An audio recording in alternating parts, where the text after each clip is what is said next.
Breakfast Central. We're still continuing with our broadcast, but this is News Now with me, Joe Hansen. Let's take a look at the top stories making news this morning. Military denies civilian deaths, insists only terrorists were targeted. Niger Republic leader alleges plan by France to establish military base in Borno State. And Doctors Without Borders set up mobile clinic in Shanty Town after cyclone Chido hits. Stay here with us to get all the details coming up shortly. At the capital, Abuja, where Christians thronged to worship centers to attend the Christmas service as part of activities to mark the Christmas celebration. News Central's Amadine Uyi visited the transforming church earlier, and he brings us this report. The church auditorium was filled as Christian faithful thronged the transforming church in Abuja to celebrate the Christmas service. Members in attendance expressed themselves with the dance. The pastor of the church also had a word of admonition for those present, urging them not to forget the essence of the birth of Jesus. The birth of Jesus came to solve, number one, the problem of man's hopelessness. You and I were chronically hopeless. Humanity was hopeless. We were hopelessly hopeless because there was none of us that can save any of us. Until Jesus came, there was no man amongst men that could save man. After the service, he explained the essence of Christmas, giving reasons why it remains unique. For us, the centrality of our message for today is just to remind everybody that what truly makes Christmas Christmas is the Christ in the celebration. And we're able to make our those who came to worship with us realize that one of the reasons why Christ came is in order to change our hearts. Other faithful expressed their delight over the celebration, explaining its essence to them. It's Christmas season, so I'm excited. My favorite season of the year. It signifies the birth of Christ, the salvation that Christ has brought to my life and our lives generally, even as children of God. In seasons like this, we are reminded that we don't just live for ourselves, right? I mean, we live to be a blessing to people around us, be a blessing to the world. Well, as a Christian, we're looking at the essence of our existence generally, the reason why we can actually call ourselves Christians. This is the celebration of where it all began, how it all began, Jesus coming to die for us. Christmas has been very unique, but God made it more unique because of my son. He's 5 years today, and so it has made it a very unique day, having my child celebrating Christ's birthday. It reminds us of the day Jesus was born, and we understand that the birth of Jesus signifies love, it signifies hope. It signifies all that man desires. It's just a very beautiful day for me. They urge Christians to be examples in love and sharing. In Abuja for News Central, I am Amadine Uyi. Well, let's still stay in the capital, Abuja. The Christmas celebration was filled with joy and excitement in Nigeria's capital as both Christians and Muslims came together to enjoy the festivities at the popular Millennium Park amid the current economic situation. Our correspondent Edong Joseph has more in this report. As the holiday season fills the air, Millennium Park in Abuja becomes a haven for families looking to relax and celebrate the Christmas spirits. From exciting games for children to traditional music that creates sweet melodies, the park offers a variety of fun activities for everyone. Some families that News Central Television crew spoke with, who have made it a tradition to spend the Christmas day here, shared their reasons for their excitement. Chicken might be 30,000 in the market, but the only thing that is very free is happiness. So we decided to grab it. Things have been so difficult in a way, but I don't confess negatively. I always confess positively. And I believe God has been so faithful. No matter the situation of the country, at least with the help of God, we are able to put food on the table of our children. As the aroma of local delicacies filled the air, there were food and drinks for every family to enjoy. As the season unfolds, some of the visitors also shared their hopes and expectations for the upcoming year.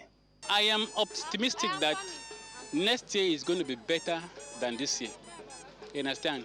I'm saying this because, let me put it this way, God has been so faithful, like I said from the beginning. This year, this coming year, the government should at least 400 naira per dollar. That means so that life will change. Some people became billionaire this year. So if we are not lucky to be part of it, we are seeing, if we are still alive, 2025, we are going to be part of it. With the holiday season providing an opportunity for families' togetherness, they hope for a brighter future. In Abuja for News Central, I am Idong Joseph.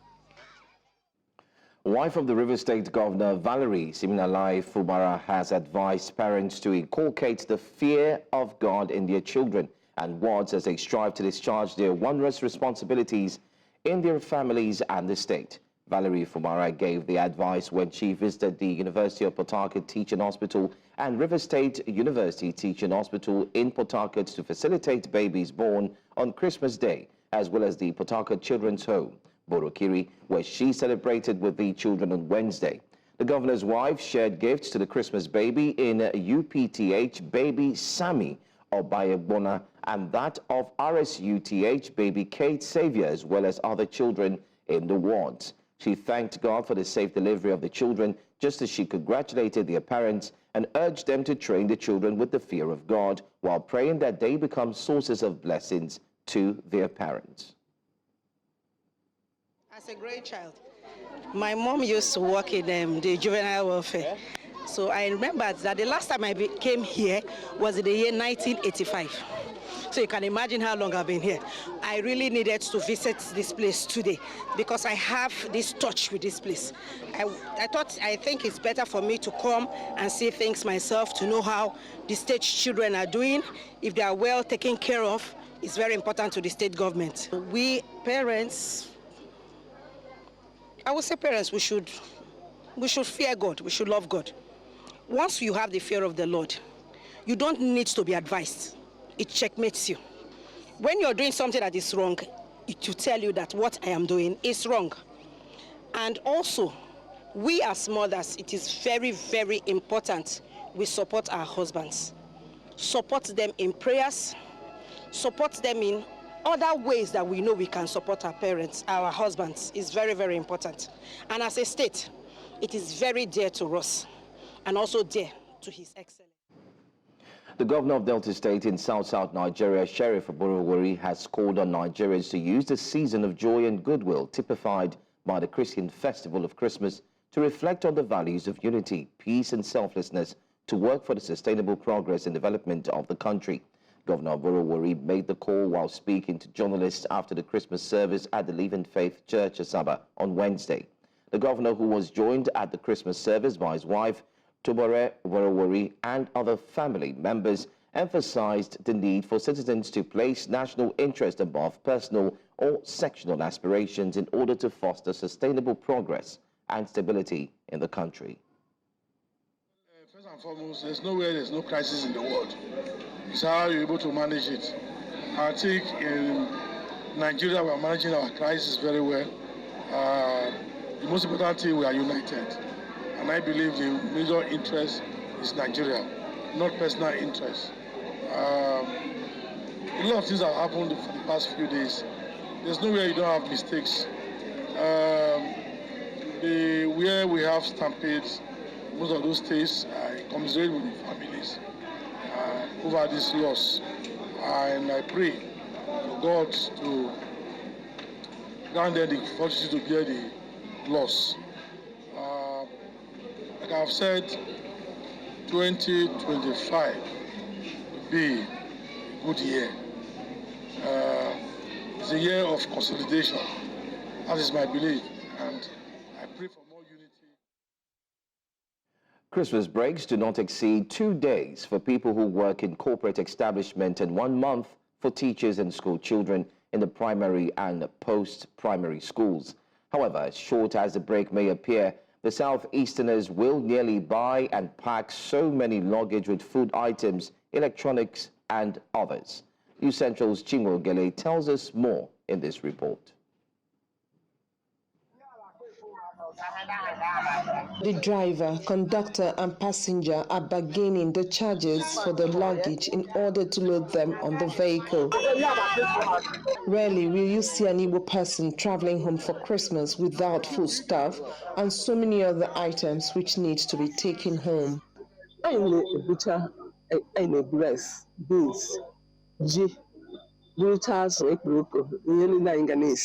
The question people ask on why they have to carry foodstuff while traveling to the village, since those things can also be found there, is explained by these Igbo people. Christmas is a period of gifting, so they tend to buy things from the city because there are things you don't get in the villages, so they have to buy those things that are found in the city to gift the villagers. Although a lot of people did not make a trip to their villages this time around owing to hard times, those who did have reasons beyond Christmas celebrations. Sometimes, from a year to year, there is a lot of people who I never see for some years. So if I travel like this, I will see them. Me with them will talk. If this place is not good for you, someone of your friend might tell you, say, come to Lagos, come to so place where they like say you may get opportunity to, to carry, to live more better. Festive season, that's when Igbos is in our blood. We love celebration, we love to spend money, we love to make merry. So Christmas with Igbos is one of the best moments ever, especially when you travel home to spend it with your extended family members.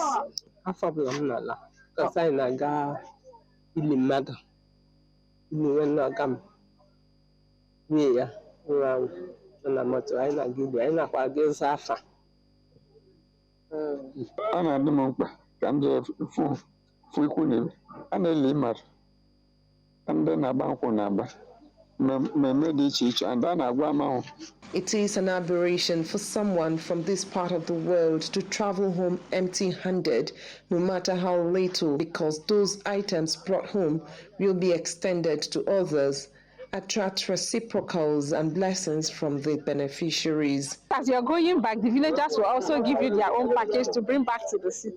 So it's just like that, an exchange of gifts. So definitely you have to pack a lot to the village. I brought some, I see this thing, I brought bread, I bought some other things that I will give my friend. So the next time you see an Igbo man traveling with so much luggage and items, just remember that his umunna needs to feel his impact when he is home. In Omaha for News Central, I am Chinwe Ugeli. We'll go for a quick break. When we return, military denies civilian deaths during Sokoto airstrikes on Lakurawa terrorists. We have these stories and more, especially here on News Now. Stay with us. Welcome back. 14 Nigerians have been declared wanted by the international police for offences ranging from human trafficking, drug trafficking, robbery, cheating and forgery, among others. Information published on the Interpol website revealed that the 14 Nigerians were wanted by different countries where they had allegedly committed the crime. The notices identified the wanted persons as Felix Omorige, Jessica Edosomwa, Uche Ebwe, Jude Uzoma, Chinedu Ezeonara, Benedict Okoro, Ikechukwu Obidiozo, and Alachi Stanley. Others are Buhari Salif, Tim Lonkem, Austin Costa, Okromi Festus, Akachi, Vitus, and Mary Eze. Well, to discuss this, I'm being joined by public affairs analyst Theophilus Akatugba, who's here with me here on News Now. Let's take a look at this current situation. It seems to be a reoccurrence, most importantly. And now we're seeing that 14 Nigerians are being wanted in different countries. First of all, let's talk about the implication that they are on red alert, especially by the Interpol. Well, the implication is that it damages the path for other Nigerians.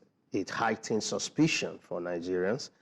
And where you have a society where you have a lot of wealth without evidence of productivity, wealth without work, without credible source, and a country that celebrates the wealth rather than questioning the source, this kind of things will continue to remain prevalent. So it's very sad. And those who are traveling around this time, who have similar names, who have similar facial looks, will face a lot of challenges. Because with this red alert, it means there will be double check for anyone carrying the Nigerian passport. I can imagine if it's a cousin of the wanted person. You can imagine you have a surname that's similar. Yes. Anyway, what are the challenges that are faced by especially Nigerian authorities and the fact that they are apprehending these ones? And what does it mean for the fact that they have to extradite them to other countries as well? By Nigeria? Yes, exactly. Yes, they have been declared wanted. It means that Nigeria haven't signed, as part of the Interpol community. Have to search for them and surrender them if they are within the shores of this country. And so, except that the government of Nigeria has the resources to investigate the matter and also request that, okay, they want to take care of them at home. I know that many of these countries will say no because they will want to say that they might not receive commensurate punishment. In some countries, death sentence for the crime they've committed. In other countries, maybe it's life sentence. So they want to deal with this themselves. What I want to say is that there are a lot of Nigerians, especially this human trafficking issue. A lot of people over the years did not know that they're involved in human trafficking when they ferry people to make travels outside of the genuine purpose. Maybe they belong to a sports association and they want to travel. There are a few people. The records are being kept. And the same way the French musician, the other time, I can't remember his name immediately, was jailed because over the years he'd been traveling. Each time he traveled, he had 2-3 persons to Papa Wemba. And you saw that he faced serious problems. So we need to be careful. The world has become very globally connected. There's technology, there's biometrics. So whatever you do, you might think that no one is watching, but they accumulate to become a real big problem. I mean, you just mentioned the case involving Papa Wemba, and we did see other Congolese as well who fingers were being pointed at them, especially when they go for their tour and concerts in different European countries. Do you think that enough is being done from Nigeria in terms of sensitizing the public what human trafficking really means? Because a lot of people just see it as, oh, I'm just taking a family's friend, friend's friend to help them and take them to where we're going to. We don't have the knowledge in the grittiest sense. When I say we think that it can be human trafficking when I only take them for prostitution, they forget that no, when you move people, illegally, and move people, either legally or illegally, to go and do things that are not lawful, this can be regarded as human trafficking. And I think there's been a lot of sensitization, but don't forget that it's a huge enterprise. It used to be a big business. Up till tomorrow, there are people who are into the prostitution ring all over the world. They call them the sponsors. And they sponsor people into different societies and take over their passports, sign agreements, enter oaths, and these women are exposed to all manner of either they do some regular, irregular jobs and have to keep paying until the money with which they are brought into the country is paid off. Some who refuse prostitution go into hard labor. Others who choose to do prostitution pay off over a long period of time, and they are never happy doing that. And so I hope that, we have limited opportunities at home, and this has given rise to all manner of sharp practices. Today you see traders who are fronting with trading, but what they do is trafficking drugs. And within a month or 3 months of setting up a business, you see it so large, but patronage cannot be commensurate with the business. But the business is staying there as if it's flourishing, but the owner of the business looks very, very prosperous, but you can count the number of customers, number of invoices issued over a period of time. So do you think this would serve as an indictment, let me use that word, indictment, in terms of the bodies who would need to ensure that they step it up if they need to curb this? Because in the past few years, we've seen many arrests made, but it seems like there's no follow-up as regards to what really happened to these persons who were arrested. So do you think this is an indictment, and do you think that they really need to step it up in terms of ensuring that information shared, not just when the culprits are caught, but what happens after? Now, let me tell you, it is not such an indictment, but it's a wake-up call to do more. A lot of Nigerians who travel abroad, they didn't travel originally to do drugs, but they did not calculate the cost of travel and what they will face. When they face the harsh reality of this Western world, the cold bitterness of individualism, they resort to all manner of things. I know someone who went there genuinely and then found himself doing drugs. He said he was out of the difficulties. So when people travel abroad without counting the cost, they think that the money in the Western world is there for the picking. No. Every cent, every pound, every shilling, every dollar is through hard work and genuine work. And we have been bastardized in our mind that we can do so little and make so much. And so a lot of our people go there. So that's why I said you can't blame our people. But then we cannot exonerate some of our agencies, especially the immigration, especially those in customs who are supposed to do much more by being vigilant. I hope now going forward, they will do a lot more but there's so much they can do. People can actually travel genuinely and turn to something else. I agree, there's so much they can do, and like someone had said, that maybe there's a focus on how much they can make in terms of profit, so that rather than focus on some of the Unfortunately, many Nigerian uniform personnel, they see it as an enterprise to have the uniform. The uniform is a private business, and they hijack the authority with them and use it to make money. Recently, someone came from the US and told me he was doing passport. This is a country where we have reduced the period of doing passport. People are encouraged to go through it themselves. And he's told me that he's doing the passport in a state. And in the place he's doing the passport, the immigration head there has set up a private support system where they facilitate the passport. I don't want to mention name, but that tells you that even the Nigerian uniformed man who is into that's supposed to be offering services, they hijacked this and turned it into a private enterprise. Government need to be very hard on such individuals. Absolutely. Anyway, thank you so much, Theophilus Akatugwa, for joining us as we have taken a look at that particular story. But let's go to security matters now. The Joint Task Force Northwest Operation, Fasa Yama, has dismissed claims that its airstrikes in Sokoto State killed civilians, insisting the targets were terrorist associates. Reports earlier alleged that military jets mistakenly struck 2 communities in Silame local government area, killing 10 civilians. Sokoto State Governor's Press Secretary Bubakar Bawa confirmed civilian casualties. However, Joint Task Force spokesman Lieutenant Colonel Abdullahi Abubakar stated the strikes in Gidon Sama and Rumtua were based on precise intelligence targeting the Lakurawa terrorist group. He emphasized the military's rigorous recognizance to ensure civilian safety and urged the public to rely on verified information to prevent panic and misinformation.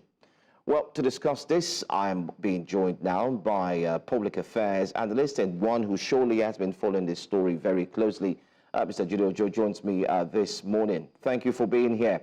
Let's go straight into it. What was your immediate reaction when you saw this? It seems like it's a repetition of what we saw just a few months back and what we also saw in President Muhammadu Buhari's tenure, especially looking at the fact that Sokoto airstrikes and its attendant fallout about claims of civilian casualties is here back and forth. First of all, what was your reaction?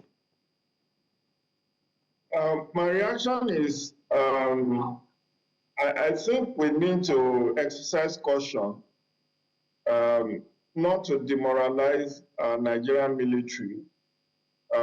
If they said they had precise intelligence and they acted on that intelligence. I want to give them benefit of doubt. In the Kaduna case that happened recently, they admitted that it was an error. The one that happened in Iran, in Borno State, they admitted that it was an error. But this particular one, they said the communities, the two communities were actually very close to the forest where the Lakurawa terrorists were hibernating. And in as well as this is not a conventional warfare, where you will say, like you see people in military camouflage, the war that was fought between 1967 and 1970 in Nigeria, the Nigerian Civil War, you know who is a Biafran soldier, you know who is a Nigerian soldier in those 3 years. But this is not a conventional war. This is more like a guerrilla warfare. And because the Lakurawa adherents or those who belong to the Lakurawa sect, they do not wear uniform. They are like ordinary civilians. So it might be very difficult to know who is a sympathizer or a member of Lakurawa and who is not. And this is airstrike. Airstrike, unlike if you are doing infantry attack in which you are on ground, you may know who, or maybe from intelligence they can say, oh, that is where their house is and all of that. But when you are making airstrike, it might be very difficult to precisely target those that you want to take out, because some of them are in the forest. You may not be able to see clearly from the air those who are under the groves. But by and large, I think the military, rather than just deny, should conduct an investigation. And if it happens to have erred, as some people in Sokoto have said, that these are innocent Nigerians, then it needs to apologize and compensate the victims. But I can tell you that it's a very difficult operation to distinguish between terrorists who are not in uniform, who sometimes mingle with the ordinary innocent citizens, or even use innocent people as shields to prevent attack on them. It's very difficult, and we, the larger populace, are the one that will be condemning that the administration is not doing enough to secure us. So it's a very dicey Catch-22 situation to really fish out those who belong to the Lakurawa sect, because you can't even by color of skin determine who is a member of Lakurawa. You can't determine who is a member of Lakurawa by their mode of dressing. You can't determine by speech. You can't determine by any other thing, except you have studied them sufficiently enough. And like I said, they live in communities, in human, innocent communities. And that might make it very difficult for the Air Force or the military to have a precise attack. So what I believe happened in Sokoto, the unfortunate incident, is more like a collateral damage, which sometimes is inevitable in a asymmetric warfare. All right. That's currently going on in Mr. Ojo, let's also look at the potential consequences that this would have, especially on public trust.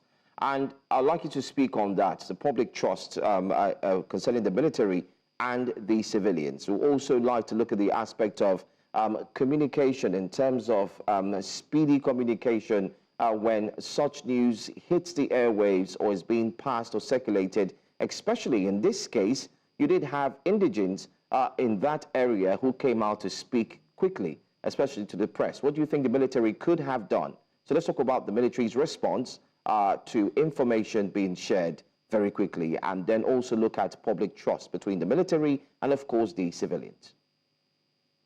Well, over the years, there have been attempts at improving the civil-military relations.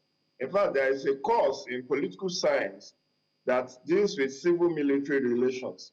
And I think Nigerian military has been welcoming of having improved trust and confidence in the Nigerian public, because without the Nigerian public, they cannot succeed in this asymmetric warfare.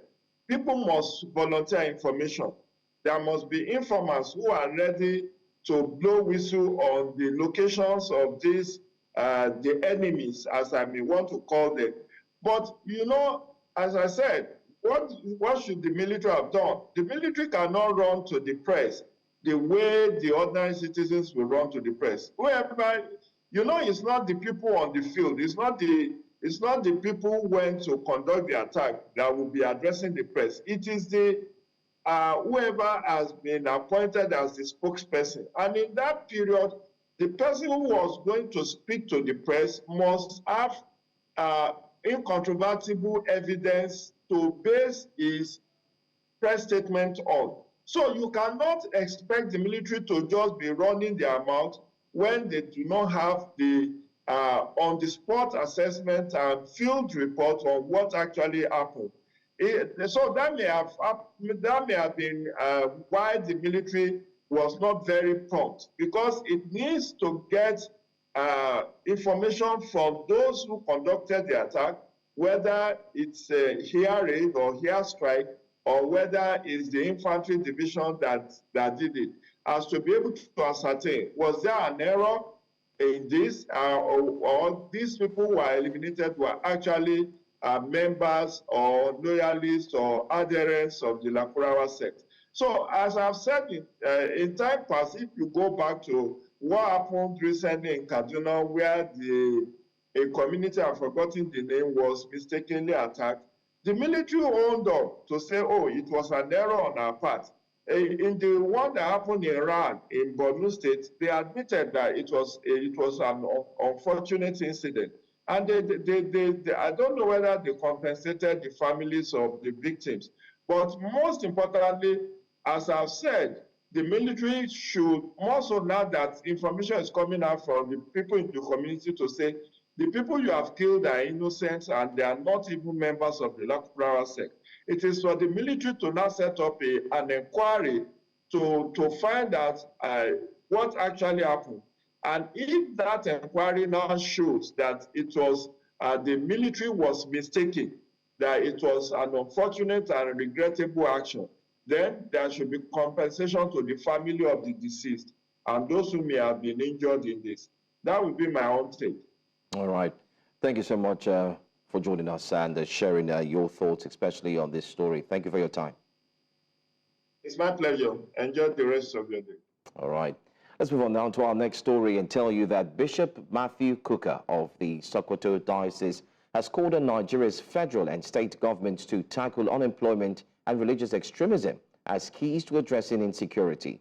He made this known in his 2024 Christmas message. The bishop described insecurity as the first child of corruption and urged strict prosecution of religious extremists. Kukah also condemned recent food distribution stampedes in Okija, Ibadan and Abuja, calling them a tragic reflection of the country's desperation and hunger crisis. He urged the government to collaborate with institutions promoting the common good.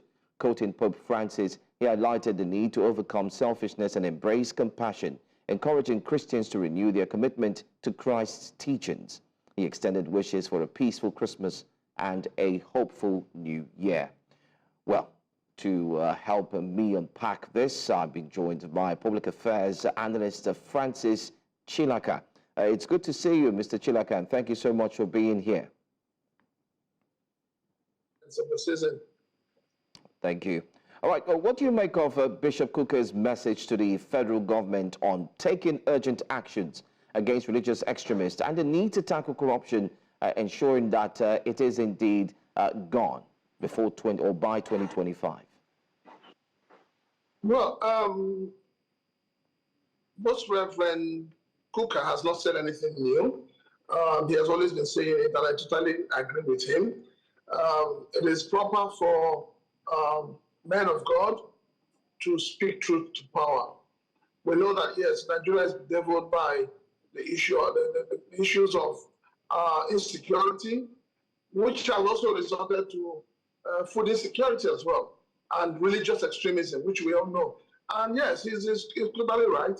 If you tackle the issue of unemployment, the issue of religious extremism, as well as the issue of ethnicity, I'm sure we'll be on the right path. Things will look better. But if you keep, romancing these issues and believing that they will just go away like that, then we're not ready to build a country. And that's just the simple truth. All right, let's look at the steps that the Nigerian government can actually take to address these cases. Especially, we have unemployment, religious extremism, and not forgetting to some of the key areas Bishop Kukah did highlight. Now, he also did talk about the need for the stampede that did take place, and likening that to the current economic hardship as well is one conversation many have had. But let me ask you first, what do you make of the stampede that did take place before you go ahead to also comment on the fact that Bishop Kukah also spoke about unemployment and religious extremism being a key problem? The stampede that has happened so far is a reflection of what our society has really become. It's a reflection of the country where majority of the people are now wallowing in poverty and hunger, and the government is not doing anything to combat it. You see, what you see playing out this period will probably get worse in the new year because farmers have not been able to go back to the farms. And so everybody is wondering, where is food going to come out from? Government had said that people were going to give an open window for importers to import food items, but nobody has been named, nobody has imported anything. So you're going to find a worse situation in 2025 because people are really going to get more hungry. And as it is now, people are upset, people are angry, and whenever they see anywhere they're sharing food items, they will come out in their thousands because they're not sure of what will happen the next day. But then, those who are organizing it, truth be told, they didn't organize it believing that there'll be a stampede or believing that people will die and all of that. Well, it's unfortunate, but this is a reality we all face, that there's hunger in the land and something needs to be done about it, and urgently. All right. How can the government work more effectively with institutions like the church to provide and also indeed to prevent tragedies such as what we saw in these places? Well, what government needs to do is to provide. Let me give you a typical example. 2022, 2023, people did all kinds of palliatives, especially during the festive period. And there were no stampede. And you know why we didn't have stampede? We didn't have stampede because a lot of people had enough to eat. And so for you to share food or share anything, people were not really under pressure to come out to collect. Sometimes you were actually begging people to collect these food items. So as it is now, government needs to re-strategize its policies, which is hampering the issue of food security in the land. They need to curb insecurity, at its best. They need to ensure that there is employment.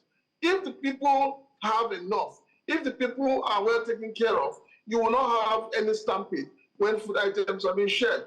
But I'll say this also, we seem not to, or the government seem to be glossing over the insecurity, the insecurity and the food insecurity in the land. But then they've forgotten that few months back, when the federal government said they were going to sell 25 kg of rice at 10,000 naira at customs office, you saw the stampede that happened there. That would have told the Nigerian government that, it's going to get worse. But no, they just glossed over it. And then I'm asking, with the stampede that happened at the customs office, who has been arrested, who was prosecuted? So why are you not arresting private individuals who are trying to augment or trying to do what the government is unable to do? So this brings to question the fact that, the policies of government are not working and that government needs to do more. Government needs an environment for Nigeria to have a good livelihood in order to avert any form of stampede in the future. Thank you so much, Mr. Francis Chilaka, for speaking with us on this day. Thank you for your thoughts and your analysis. All right. Away from that, Niger Republic's head of state, General Abdul Rabbani Tiani, has accused France of funding plans to establish a military base in Nigeria's Borno state, allegedly to destabilize Niger and its neighbors. Counterterrorism expert Zagazola Makama shared the claims on social media, quoting Tiani's recent address. The Nigerian leader alleged terrorists backed by France and ISWAP are targeting the Gaba forest along the Niger-Nigeria border. Tiani also criticized Nigerian officers, claiming they have been exploited in a conspiracy against Niger, Nigeria, Benin, and Burkina Faso. The accusations reflect growing tensions with France since Niger's 2023 coup. Analysts say the claims could strain diplomatic ties and threaten peace initiatives in the Sahel region.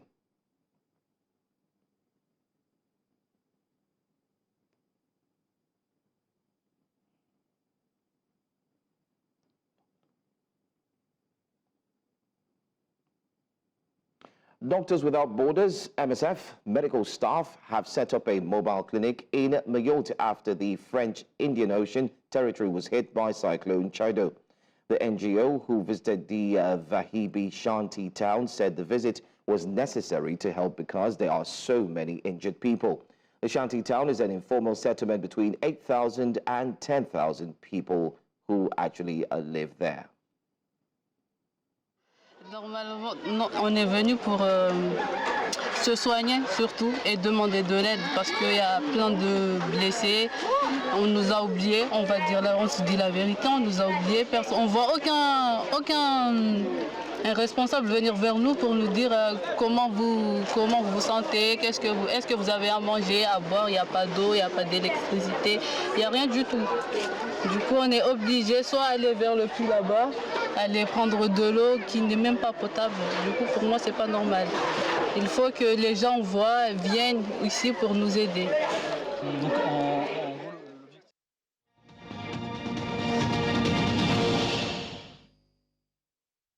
Let's take you to the world of sports very quickly. Nigeria's karate technical director Dave Jagade is optimistic about achieving greater international success after impressive performances at the 11th Commonwealth Karate Championship in Durban, South Africa. Rita Ogene and Israel Jagade secured bronze in the women's 68 kg and men's 84 kg category respectively. Team Nigeria's Jagade emphasized that consistent participation in international championships and sustained athlete development could position Nigeria as a dominant force in karate globally. The team's achievements highlight their potential to excel on the world stage and inspire further investment in the sport's growth across the nation.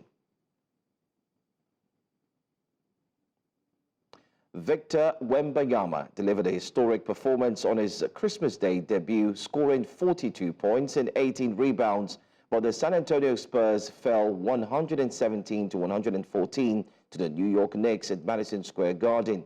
Wembanyama's game included 6 3-pointers, 4 blocks and 4 assists, marking one of the best Christmas debuts in NBA history.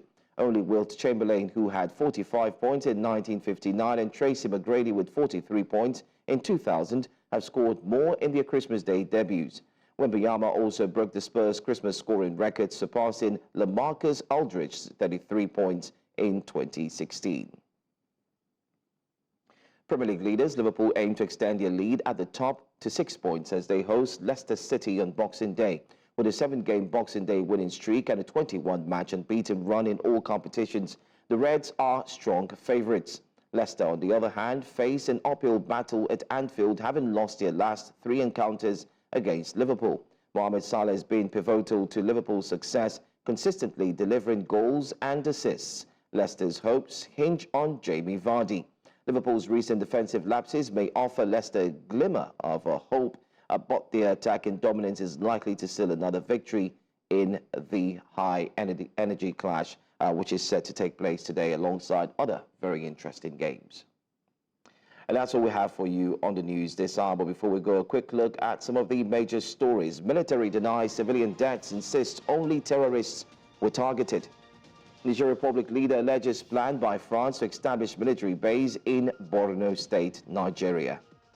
Doctors Without Borders set up mobile clinic in Shanty Town after Cyclone Chedo hits. Make sure you watch News Central 24 hours a day and 7 days a week. We are on DSTV, channel 422, Star Times 274, and other social platforms. I'm Joe Hansen. Thank you for watching. Stay tuned. We have more coming your way.